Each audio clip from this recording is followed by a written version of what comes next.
Right, so I'm here back with Ojwang Mariam. Apologies for that slight hiccup. We are right on time to do the newspaper review section. I have the Business Daily, I have the Standard, and I have the Daily Nation. I don't have the Star, but we have Gachagua wa Star at the front of the Standard and the Daily Nation. Okenye Gachagua. Gachagua wa Star is the main conversation in the nation for the past 2 weeks. So we are going to dissect a bit of it from what he gave as a presser yesterday. For the first time, even the Business Daily has Gachagua at the front here. And for the first time also, they have various photos of him. So I'm impressed by the editors. Hawajarudia mapicha, but Ojwang, allow me to quickly go through the Business Daily, alafu wewe utaniambia hizo mbili ziko na nini hapo, si ndio? So the Business Daily here says Kenya linked US farm bosses caught in a 12 billion carbon fraud. It was on this very show called Biashara Tuesday that I said when carbon credits began that there's going to be carbon credit fraud. But it seems hata tujaanza Kenya, we have started outside. There's a there's an American farm which has Kenyan owners and has presence in Kenya.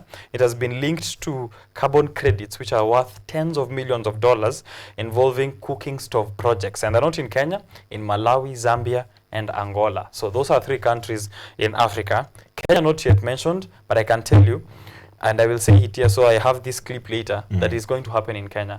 There's going to be this same kind of carbon credit fraud happening because of what we've seen in terms of who is investing, in terms of who's being given appointments and what they're taking care of. And remember, the president is still the chairperson at the AU when it comes to matters of climate change and is the biggest champion of carbon credits. Something to think about. Hapo chini kwa Business Daily kuna Kenya jet fuel re-exports to the UAE have hit 27 billion.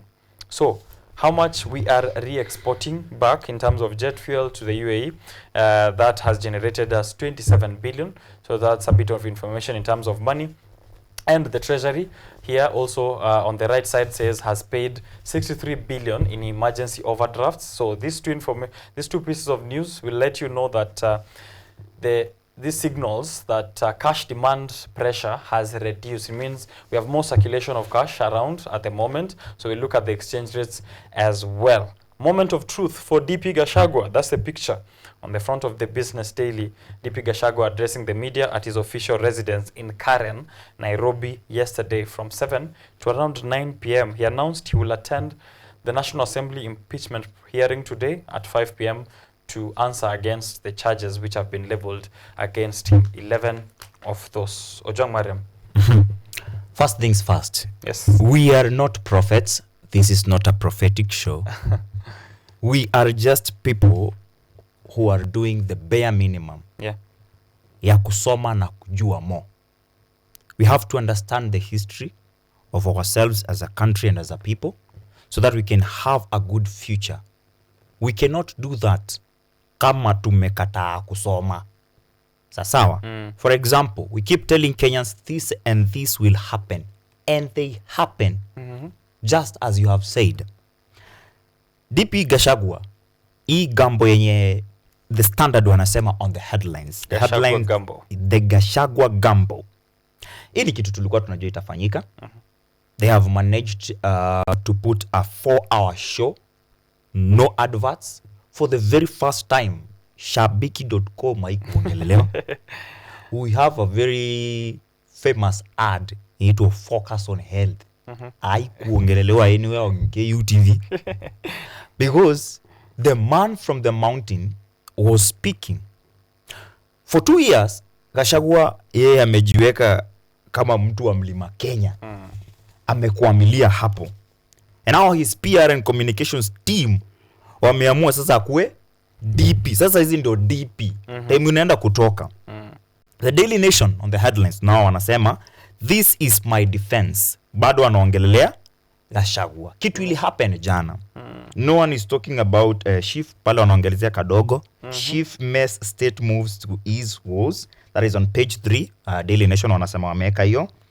Wameongea kuhusu revealed the overseas jobs that CS Mutua left out of his list of shame.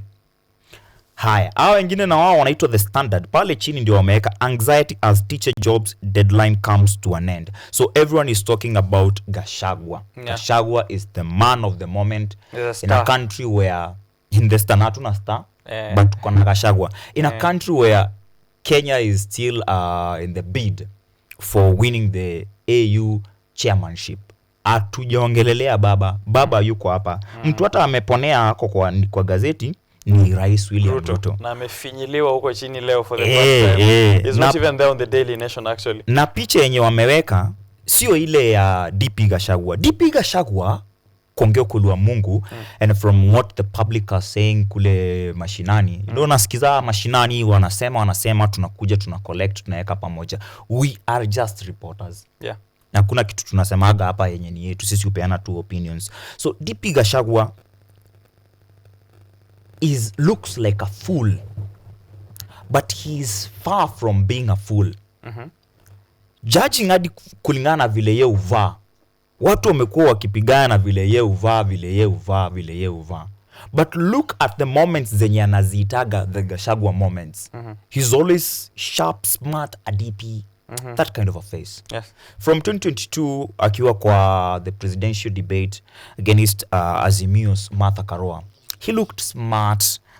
Uso amefanywa intagoji ile scrubbing ya hana ule uze. Unajua kuna kauze fulani atakaga akaeke. Through zile nguo zake zinakaza wazee wa Mount Kenya wale wa Monada. Hata si dio. Unaona? And those pictures wanazitumia sana. Unasikia kama sasa anasema hii suti yangu nilitoa kwa my big brother. My big brother. Lakini akitokea hadi kama jana ako smart. The speech is refined. Saa zingine yeye anataka tu aongee Kikuyu. Meaning anajuaga. Wanajua ni kulenga tu. So this guy he knows what he's doing. Okay. And he's doing it right. And it is shifting everything else away. So when I said here a few weeks back, and I think also last Tuesday, that Rigathi Gachagua actually wants this impeachment. It's not like he's against it on the public face, but I think he wants it for the amount of relevance that will come out of it. Is that something that you share as well? Gachagua wants this impeachment, but not the impeachment to happen. He wants the process. He is not in a ring. He is in a cage. In a ring you can get out. Unaweza tap. Nitoe. Usikie refa amesema kanchit kandayo huwezi endelea. Lakini cage, you know, it's a do or die moment. And he's there, he's inviting the MPs and he's telling them hata mkini impeach. Because for DP Gachagua to succeed today, he needs more than 117 MPs to vote either no or not vote or abstain. Because abstaining in this case means it's a no. Anaweza pata, but shida hana chama chake. As we used to say. But kulingana chenye alisema jana, you know, people keep saying give the man the mic. Jana alipelekewa mic again. Na wase wa communication PR walikuwa wanaeka two mics. You know, atamwaga mtama. You know, ataenda akae kama Maverick Aoko akiwa amelewa. Maverick Aoko when she's intoxicated, wewe expect tea. Yeah. So we knew jana hata atuendi kwa online ama digital platforms or BNN atupay. We just needed to give Rig G the mic. So nilikuwa nataka kuelezea how they are doing it. Yes. And how they will continue to do it. Hiyo ndio yeye anataka na ime happen. So anataka wabunge washindwe. Hata wakimtoa hataenda Senate. Senate hata atolewe hatatoka. Ataenda kotini na bado hatatoka. Na ndio maana alikuwa anasema I was elected by 7.2 million Kenyans. So nyinyi ni nani mniambie ati mtanitoa tu through hiyo public participation. Ako hapo a fight. Declare war yenye only one person will survive. Otherwise hii war itaenda mpaka 2027. So Here's something that I had, Ojwang, and I want you to weigh in as someone who's very well versed in matters of history and of this republic, to be specific. This seat, the poisoned chalice that is the assistant of the president of the republic. Kenya has had 10 vice presidents and 2 deputy presidents since the colonialists fled, leaving us this very tough job of self-governance. As you can see, it's really tough. Only of these 12, only a few handful have been able to have like a sweet walk, a cakewalk during their tenure. Either most of them resign or endure that tenure in pain, complaints, and maybe in silence for some of them. Jaramogi Oginga Odinga, who was the first vice president, was the first one to teach Kenyans that you can actually resign from the vice presidency, a high-paying job, and you can still resign. So, of course, they don't resign these days. Instead, they fight. They do. Until the end. So, after 2 years in office, Jaramogi Oginga Odinga akaandikia mzee Kenyatta barua ikasema, quoting him actually, I have a conscience, and this does not prick me when I earn public money with no job to do. Yani you resign, akisema man, mi ningianga tu ofisi, hakuna kazi ninafanya, so Kula pause kidogo hapo. wacha niishie. That is the same thing Deputy Governor Polycarp Igathe did. Yes. Alikuja akaambia Sonko, manze mimi siwezi kaa hapa hivi na kula tu pesa bure, akaenda. So history hapo ilitumika. Hiyo yenye umenini na ili happen pia in a future. Yes. Right. Endelewa pili. Joseph Murumbi, art collector mkuu, took over from vice president after Jaramogi. He left 2 months. Alika 2 months in office, left. Pia yeye, he wrote a letter expressing his frustrations to the president. Resigned in 1966, the same year that Odinga quit and went to Bondo. Kula pause. Yes, Daniel, yes. Ngoja before uende kwa Daniel. Pause, yes. Before tupate Joseph Daniel. Murumbi. Yes. Aliquit on a Labor Day. Oh. Siku yenye 1st May. Akasema, siku yenye mnakaa chini mcelebrate tuko job. Akasema job. Hey. I will not labor anymore. Tuendelee. I will labor no more. Daniel Arap Moi took over the hot seat. Yeah. So huyo ni mtu wa kwanza akikumramba. Yeah, aliendure hadi ikaisha. He never quit. Man who never quit, and later on became president in 1978 following Mzee Jomo Kenyatta's death. Good. Kula pause. Yes. Daniel Moi never quit. Who made DP, the current DP Gachagua, a DO in this country? That was Daniel Moi. That was Daniel Moi. So we can see a trend of not quitting. In the Moi era, DP Gachagua was a DO, but he was not just a DO. Alikuwa mkubwa ile design ya Farouk. For you, kwanza kama ni huko area za Mount Kenya, the larger central province by then, for you to see president or the late former president Moi, lazima ungepitia kwa Gachagua. And former president Moi never quit. You won't tell me a protege of Moi can quit of more years than President Ruto will quit without a fight. That's why I said he's going to follow it through to the end. So he got notes from Vice President Moi and still got notes from President William Ruto, who was DP, who never quit, and we are going to get to his resign. Gachagua resign. Next. Tuko number 4, yes. So after tukaingia Mwai Kibaki, who it wasn't as easy as well, kwa sababu pia alikuwa na press statement kadhaa, akipoint fingers kwa kina Charles Njonjo, akisema wanataka kummaliza, lakini yeye alishikilia akafanya miaka yake 10 as vice president. He would later be succeeded by Josephat Karanja. He went on to be the president. Yes, he went on. Oh yes. Those two who did not resign from their seat or who endured their seat to the end ended up being presidents. So ukimaliza your term or your tenure as a vice president, history has shown that there is a lot of hope for you politically to become president in the future. Is that something you think is on the mind of Gachagua? Itaendelea, haujafika president number tuko 11 sai, tuko 11 president number 10. Tuko kwa Kibaki. Vice president wa kwanza by the name of Josephat Karanja, too hot, resigned later after he succeeded Kibaki, Aliresign later in 1989. The seat was too hot for him. George Saitetu, who came soon after, left in 2002 after Moi fronted Uhuru Kenyatta to run for president. Saitetu was furious. Tumefika 202. Yes. Kuna mmoja tumeruka. Between Josephat Karanja na... Kuna mtu aliserve for 3 months saizi anaitwa Musalia Mudavadi. Bado ndo tunamwendea. Huyo ndo next. 202. 202 after Saitoti. Is then now we get Good, to we are still in the humble son of Moses. Yeah. Aki and Popo, Musalia Mudavadi, who will take over the reins of vice president, but only for 2 months, becoming the shortest serving vice president of the republic. Michael Wamalwa, Mudi Awori, Kalonzo Musyoka, pia they had quiet tenures. Wao haikuwa na shida mingi sana. For Michael Kijana Wamalwa, yeah. People who may not remember him, he died in office. Yes. He died in office as a VP, the first for President Kibaki. Yeah. And yeye ni family member wa Eugene Wamalwa. Yes. Yeye nifikishe hapo. All right, yani family yeye unaachia hapo leo. Yani family member wa Eugene Wamalwa, former CS. Mudi Awori, unajua mambo ya Mudi Awori? Mudi Awori now took after Michael.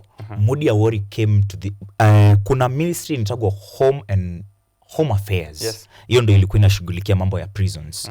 Uncle Mudi Awori alipewa jina uncle after ameingia hiyo. He revolutionized prisons Kenya. Zikaacha kuwa prisons, zikaanza kuwa correctional centers. Right. Kitambo kukuaga na news. Unadhani kwa nini watu kaa Kiremitu walikuwa wanaandika vitabu? Mko idle sana. Siku hizi wako busy mpaka wanawakonu huku nje. Kweli. Huyo ni uncle alifanya hiyo kazi. Uncle Mudi na hana worries. Kalonzo Musyoka came later. We know alipita katikati. Alipita wakati kulikuwa na mashida 207, kapata chance ya kushake mkono. December na President 2007. Stima zikipotea Raila Odinga alikuwa mbele na zilirudi Mwai Kibaki president. Akiwa ameapishwa. Na vice president wake ni na kanyamazisha number 3. Right. Number 3 alikuwa Kalonzo, akanyamazishwa by kukua VP. Wewe unaweza pewa VP ukatae? Si waniambie saizi Gachagua akitoka leo. Hivyo ndio Joho alifanya. Joho alisema mimi siwezi kufanya kazi na Ruto. Yes. Ruto ni baradhuli. Ruto saizi anasema President Ruto. Blue economy. Nyamazia huko kwa blue. So then came the famous fifth of the republic, President William Ruto, who was deputy president, and the bad blood that happened with Uhuru Kenyatta is something that we are all familiar with. It was a tumultuous tenure, especially during the end when Raila Odinga stepped in, and now he's president, succeeded by DP Gachagua, who's the man of the day. Kamoja tu before uhame. Yes. Between President Ruto and Deputy President Gachagua, who is older? Between president and his deputy, the current. The DP is definitely an uncle to President Ruto. Ukweli, si ndio? Yes. Kwa kusoma kwa Moi and all that, nani alifika wa kwanza? Kwa klasi ya Moi, Gachagua alifika wa kwanza. In 1988, he was DO. By then, Ruto alikuwa high school. Ama ndo alikuwa anaingia kampo. So huyu amezoea alikuwa DO by then. Between 2013 and 2022, Ruto never quit. And he is the younger student of Moi. You're telling me Gachagua will quit? Wewe nikuje nikufunze kazi then I quit. Wewe huwezi quit. That's not happening. So here's a question, Ojwang, then. What is wrong with this seat? What is wrong with the seat of the assistant of the president since 1960? The office, yes. The office of the deputy/vice president. That is answered on the Daily Nation. Yeah. Whereby there is a curse. Wanaita Dr. Josephat Karanja, the man in a hurry. What page is that? Hiyo ni page, ni gazeti la the Daily Nation, page 7, National News. Okay. Wanaongea kuhusu the curse. Moi's inner circle was uncomfortable with an independent demeanor and desire to reorganize and control the loyalty of the Central Kenya community. So, hapo hivyo ndo mambo ya curse ya hii kiti ilianza. The city is cursed. We've tried in all ways using our constitution to make sure president hakutreat wewe as a CS or as a minister. Tuka change jina from vice to deputy. Tuka change. Unajua kwa nini tuli change? The vice president had only one job, being a vice president. Na ndio maana alikuwa anaongezewa hiyo home affairs. At least akuwe busy mahali. But kazi ya vice president ni the same na na unalipo tu bure. Unaona ile yenye nani alisema Jaramogi alisema sifanyi kazi. Hiyo ndo kazi ya VP. Wewe unakaaga tu in waiting. Umeappointiwa. Back then it used to be an appointment as well, right? Unakaa tu in waiting. President akifail unatokea, president akikutuma unatokea. You are a flower girl. So when the Constitution of Kenya 2010 we promulgated it, we wanted the DP to have the vice president to have work, kazi akuwe sasa na kazi yake. Na pia asikuwa na bulldoze. Una bulldoze hivyo ujue ni flower girl. When appointed flower. Wewe na aitwa JCS Mutua hakuna tofauti. Wewe na Moses Kuria. Kwanza Moses Kuria amenikasirisha sana. Yaani alijitatiaga tu kiti yake pekee. Like Singapore, like Kiambu. Yake pekee. Na Amazon King pia. Na Amazon King alisema mimi bora mniweke mahali pale hivyo niko sawa. Kwa sawa. So hizo ndo vitu zina happen. Right. It's costs, but we are trying as a country. Na mahali tunaelekea we will make sure hii kiti iko stronger. Inafaa ikuwe stronger. That is why huyu anajipiga kifua anasema I was elected by 7.2 million. Juu tulifika mahali tukasema okay, tuachake kuwa sawa hao watu kwa ballot paper wanatokea wote wawili. Because one is a DP. Yeah. DP ni kitu kubwa sana, si the same na VP. Ojwang, we have 5 minutes to go, and I'm going to request for your final remarks on Gachagwa's story. What is the end game, and what do you think is going to be the outcome of this? Plus, kama Gachagwa anasonga, nirushie list yako ya wenye wanaweza wale ambao wataweza kufanya hii tenure ya President William Ruto ilast hadi 2027, because also remember we have the hashtag trending, which is the hashtag impeach both. Wacha nianze still that conversation. Wacha nianze na hiyo ya who can take. Yes. Tifa are not doing a good job in this country. Yeah. The political class have started to pay them. There is no way Tifa waliingia wakafanya statistics zao vizuri na wakapata ati Wakenya wale wengi sana wangetaka kama sio Gachagua ikuwe ni Professor Kithure Kindiki. Professor Kithure Kindiki has been on the mainstream media mara mingi zaidi kuliko maselebu wa hii nchi kwa sababu ya kuua vijana, especially since Occupy Parliament hashtag. Then mnaniambia tu Wakenya, the same Wakenya walisema anafaa kuwe DP. And it was confirmed by Wakenya wamekuwa akisema huyu ni mbaya, anakuaga tu mzuri time yenye anaongea juu ya soprano. Na mnasema huyo ndo alikuwa. So anasema that 5%, is it that 5 or 43? That 5 or 43 walisema yeye. 5% wakasema Ndedi Njoro. A youthful person wakasema 5%. 5%, 3% wakasema Anne Waiguru. 3% ingine ikasema Gladys Wanga. Hakuna mtu hapo hivyo mwenye anaweza shika hiyo kiti na iendelee smoothly. No. Quite problematic bado na William Ruto. Very problematic. But we don't need them to change. This is the narrative they want to push. I often tell people that whenever you see news on media, please look for what they are not talking about. Forget what they are reporting. Yeah. Look for what's not being reported. Na hiyo ni one way ya kukab vitu kama misinformation, disinformation. For example, saa hizi hakuna mtu mwingine anaweza kuwa DP hapa Kenya. Juu shida iko kwa DP, shida iko kwa president. Both of them should go home. That's the only thing that can help us. So this is a tactic from President William Ruto to shift away that attention as well from him. Yeah. Anaondoa attention inatoka kwa Ruto must go, hata hashtag imechange. Sasa ni hashtag impeach both. That's what Ruto wants. Alisema Deputy President Rigathi Gachagua alisema, as to the issue of whether this motion can find itself to the assembly without the nod of the that is true, it can't. So it means the president has his nod. Yes. So hakuna end game, hakuna hapa hivi. End game ni wapige siasa until 2027. Watumie do ni kitu kimoja wanatumia wote pamoja, ni za serikali zote mpaka 2027. So Gachagua the DP na president wame make sure that leo kwa Biashara Tuesday tunawaongelea. Gachagua. I don't like it. Gachagua. Sipendi. Ara mimi sijafurahi. Sijafurahi sana. Sijafurahi hata kidogo. Hata last week tulihepa lakini hatukuweza. Na sasa juu hatukufanya. Leo tu tumefanya. Haya, tuko na 2 minutes tuongelee basi SHIF na any other issue. SHIF, which is now being pushed to the bottom of the Daily Nation. You can read for yourself on page 3. Health CS and the relevant have said they will be fast refunding anyone ambaye amepata shida wakati wa SHIF during that transition period, which is currently happening. Na kuna so much confusion. Dialysis not being done, patients are waiting. Some of it is very ambiguous on nafaa kuregister, nafaa kutransfer namna gani. Unajua sijui kama unaona kuna hopes for us, especially when it comes to the health sector. Tushaongelea education hapa hadi nikiangalia news kama hii ya teachers jobs deadlines sitaki kuongea anymore. For as long as we are in a democratic country, yes, there is always hope. Let us even never talk about if there is hope or not. Kuna hope. Ask me why. Why? Power is transient. Any law we make today, knowing very well that our constitution is flexible, next time we can have a president and we tell that president, hii mambo ya shisha